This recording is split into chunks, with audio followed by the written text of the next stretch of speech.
Bienvenue dans le CEO Coaching Club. Nous développons une communauté d'entrepreneurs et de dirigeants d'entreprises qui souhaitent accélérer leur croissance via le digital. Aujourd'hui, j'ai le plaisir d'accueillir Jean-François. Jean-François, merci à toi de participer à cette interview. Est-ce que tu peux te présenter en tant que personne et nous dire un petit peu qu'est-ce que tu fais dans la vie? Oui, je m'appelle Jean-François. Je dirais programmeur avant tout, mais un peu par la force des choses, je suis un peu devenu entrepreneur aussi. Donc, au fil de mon expérience, j'ai travaillé notamment dans plusieurs startups, toujours du côté technologique en fait, développement des plateformes, des outils. Puis peu à peu, ça m'a mené aussi à prendre l'assurance, la confiance et tout, que ça me prenait pour développer mes propres projets. Donc, présentement, depuis un peu plus de 2 ans maintenant, à temps plein, je m'occupe de glouton.ca, là, qui est une plateforme qui te permet de faire la découverte de recettes, mais sur une base, utile. Donc, tu sais, en fonction pour réduire le gaspillage alimentaire ou en fonction, des prix, des supermarchés. Donc, ça m'occupe bien. Ok, ok, génial. Puis justement, par rapport à glouton.ca, on sait qu'on a tous connu une année assez particulière du fait de l'arrivée du Covid-19. Est-ce que tu as été impacté, que ce soit négativement, positivement, d'une manière ou d'une autre, là, avec cette pandémie qui a frappé le Québec puis le Canada? J'ai été relativement chanceux, dans le sens où le secteur de l'alimentation, en tout cas pas celui des restaurants, des bars et cetera, mais vraiment celui comme des supermarchés et tout, est resté relativement intact à part quelques problèmes d'approvisionnement qu'il y a eu principalement au mois de mars ou avril. Ce qui fait que dans mon cas, il y a eu un choc en fait, là. Il y a eu certains comme contrats qui se sont mis à pause et des renouvellements de contrats qui sont devenus soudainement un peu incertains parce qu'on dirait que plus aucune entreprise savait comment réagir ou comme s'ils devaient attendre ou comme continuer un peu les opérations comme si rien n'était. Mais avec chance, en fait, ça a repris son cours comme en moins de 2 mois, en fait. Donc, je dirais que ça a continué comme si de rien n'était. J'ai remarqué comme certains, changements un peu dans les habitudes des gens, c'est certain. Donc, le fait d'être un peu plus, enfermé à la maison, si je peux dire, ça a augmenté un peu le trafic. Donc, et les gens étaient friands de recettes pour pouvoir essayer des nouvelles choses et tout.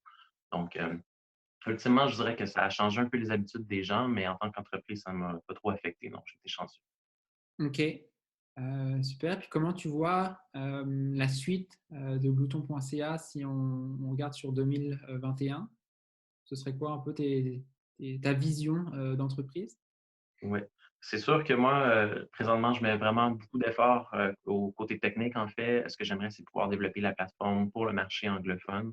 Donc, c'est quelque chose que je prévois pour 2021. Je ne sais pas encore, comment ça se passera, bon, sous quelle forme et tout, mais, techniquement, la plateforme, s'oriente pour être prête, pour la version anglophone canadienne. Donc, le but, c'est d'être capable d'aller chercher un marché qui est 4 fois plus gros que celui du Québec et qui a aussi, des spécificités qui sont très différentes.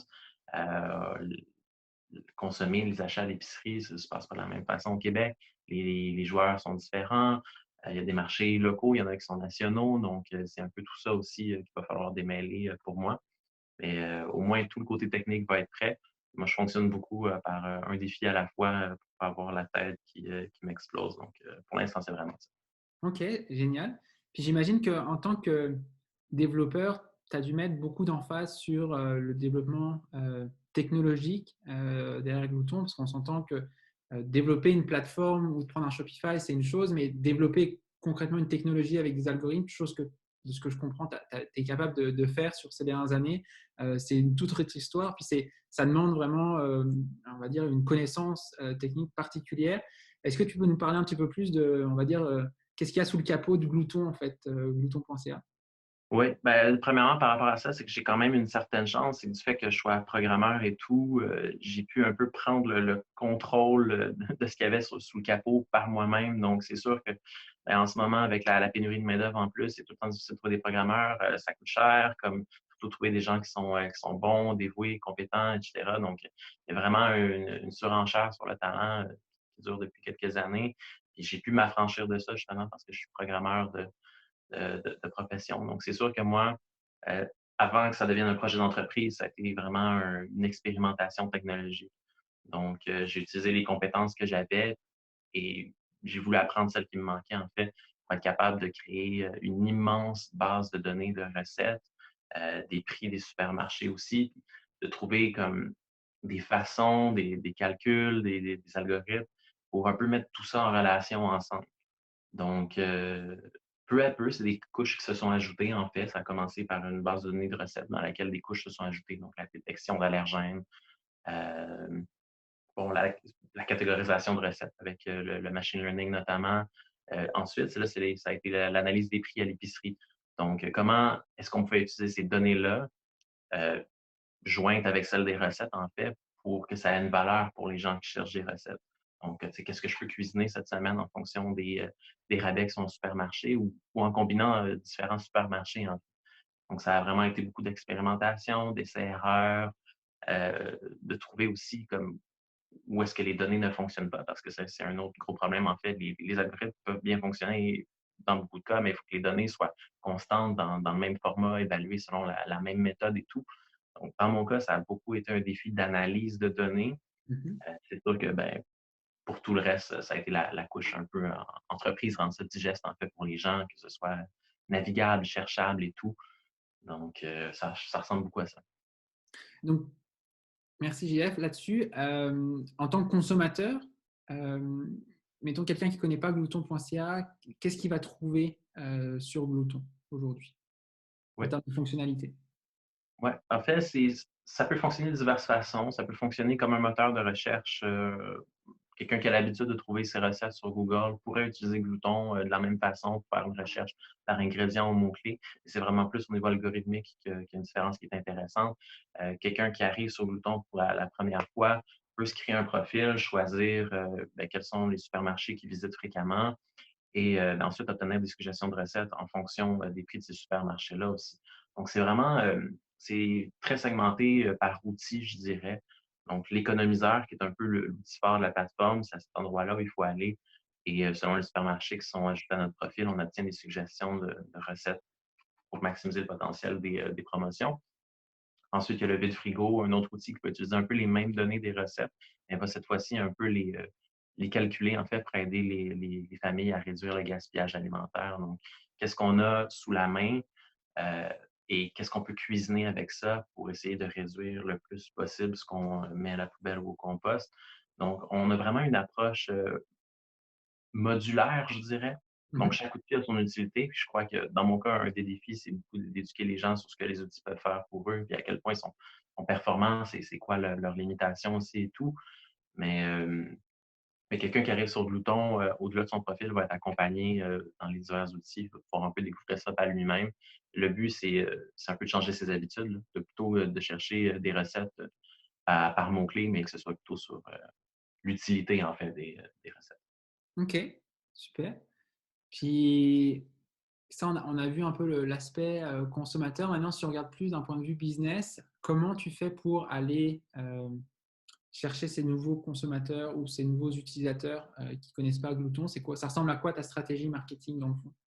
Ouais, je dirais que ça, c'est un peu ma faiblesse, en fait. Étant programmeur de formation, performant très bien là-dedans, moi, je me débrouille bien dans certains trucs, mais je ne suis pas un professionnel non plus. Donc, ça a beaucoup été encore là des essais-erreurs, mais j'ai quand même eu de la chance un peu là-dedans parce que Glouton a quand même eu une bonne exposition médiatique, là. C'est une plateforme qui est quand même qui n'existait pas, en fait, ni les outils, ni un principe qui englobait un peu les mêmes fonctionnalités. Donc, j'ai eu la chance d'avoir beaucoup d'attention là-dessus, beaucoup de bouche à oreille aussi, donc c'est vraiment le meilleur des conditions. Mais c'est sûr que combiné à ça, dans mon cas, ça a beaucoup été par Facebook, donc par achat publicitaire. Donc, j'ai pu, dans le fond, donner une meilleure portée à des articles de médias qui avaient été écrits à mon sujet, au sujet de Glouton, euh, puis qu'ensuite, ces articles-là devenaient un peu eux-mêmes vecteurs de nouvelles inscriptions. Donc, ça a été une énorme aide, en fait, parce que un utilisateur de Glouton, ben, c'est un compte gratuit. C'est sûr qu'il y a la possibilité de convertir à un compte payant par la suite.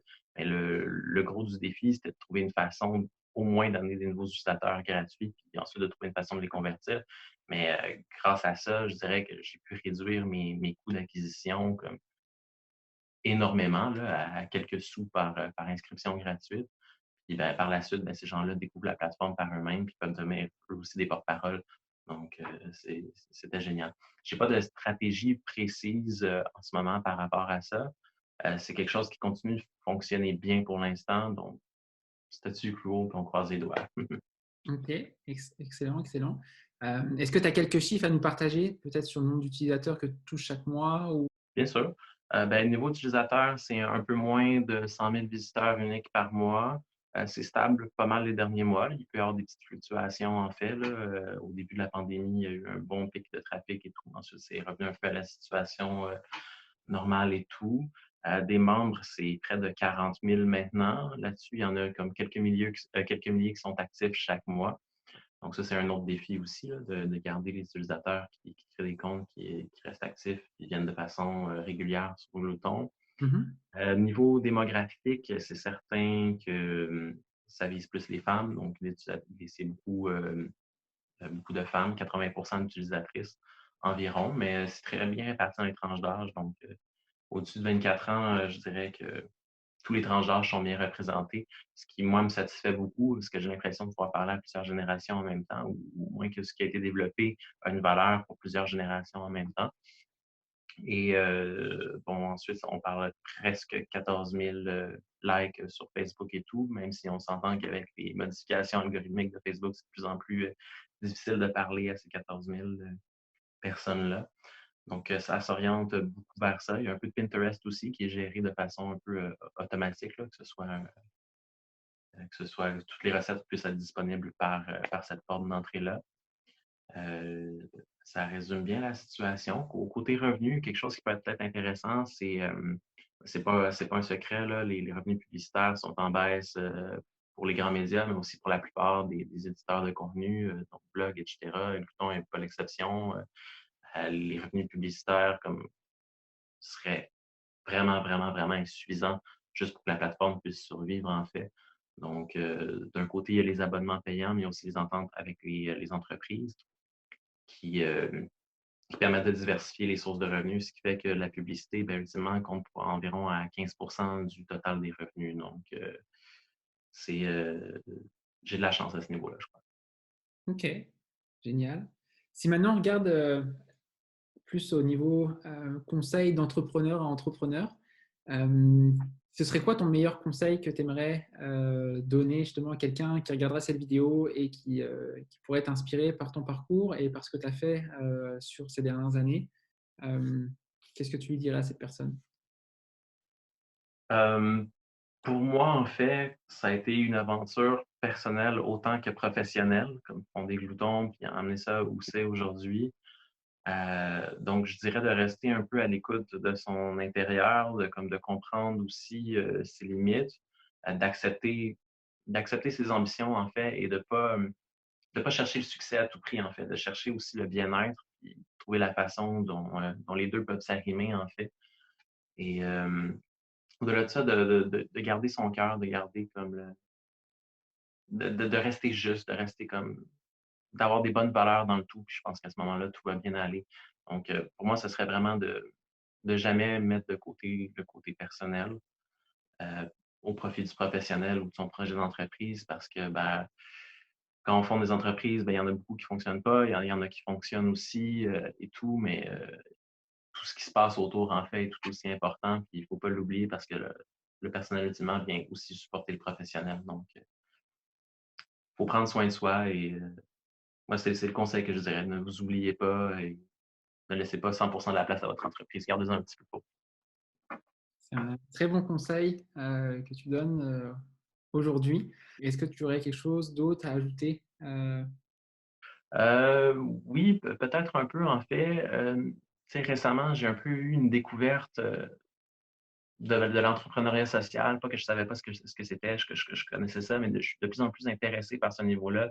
Puis je crois que de plus en plus, les jeunes entreprises, comme dès le début, en fait, euh, doivent penser déjà, en fait, à l'impact social qu'ils peuvent avoir et se construire en fonction de ça. C'est quelque chose qui m'intéresse de plus en plus. Puis je crois qu'il est difficile quand on entre une entreprise qui est déjà installée que ça arrive naturellement alors que ça peut faire partir de son ADN dès le début. Que je dirais quelque chose à explorer aussi. Puis au-delà de l'entreprise et des succès, mais comme quel impact on peut avoir sur sa communauté, sur les gens autour de soi. Je crois qu'il faut garder ça en tête dès le début, dès qu'on est à l'idée, là, avant même la rédaction du plan d'affaires. Comment est-ce que mon idée peut avoir un impact positif dans la vie des gens, puis ça peut se traduire de beaucoup de façons. Ouais, parce que c'est vrai que je me rappelle à l'époque où tu développais Glouton de chez toi là, sur ton temps libre, etc. Je pense que dès le jour 1, tu avais quand même cette vision-là avec justement essayer de réduire le gaspillage alimentaire, faire en sorte d'apporter des outils technologiques dans ce but-là. Dès le Ouais. jour 1, tu as vraiment eu cette vision-là quand même pour Glouton, puis c'est tout à ton honneur. Puis euh, j'espère que ça va inspirer aussi d'autres entrepreneurs que l'aspect financier, c'est une chose. L'aspect, justement, comme tu disais, d'aller chercher la réussite, d'aller chercher la croissance, c'est une chose. Mais il faut que derrière, il y ait une vision aussi où la culture d'entreprise va être saine. L'aspect social aussi va être sain. Je suis vraiment tout à fait d'accord et aligné avec ce que tu dis. Puis, une fois, j'espère que ça va inspirer plusieurs personnes qui vont regarder cette vidéo, que ce soit des jeunes entrepreneurs comme des chefs d'entreprise ou des dirigeants d'entreprise, que ce soit au Québec ou au Canada. Ah, tout à fait. Puis il faut accepter aussi que la problématique à laquelle on répond en tant qu'entrepreneur peut évoluer dans le temps, parfois très rapidement aussi. Dans mon cas, ça a été de me rendre compte que ben, les gens sont conscients souvent du gaspillage alimentaire, c'est qu'ils ne savaient pas quoi faire pour le réduire nécessairement. Puis, ben, ça a été là un peu où j'ai pu apporter une petite réponse. Merci beaucoup, JF, d'avoir pris le temps de faire cette interview. Et puis pour ceux qui vont regarder cette vidéo, je vous invite à aller consulter le site glouton.ca. C'est un site qui est extraordinaire. Je vous invite vraiment à aller dessus, regarder ça. Et voilà, ce sera le mot de la fin pour aujourd'hui. Merci.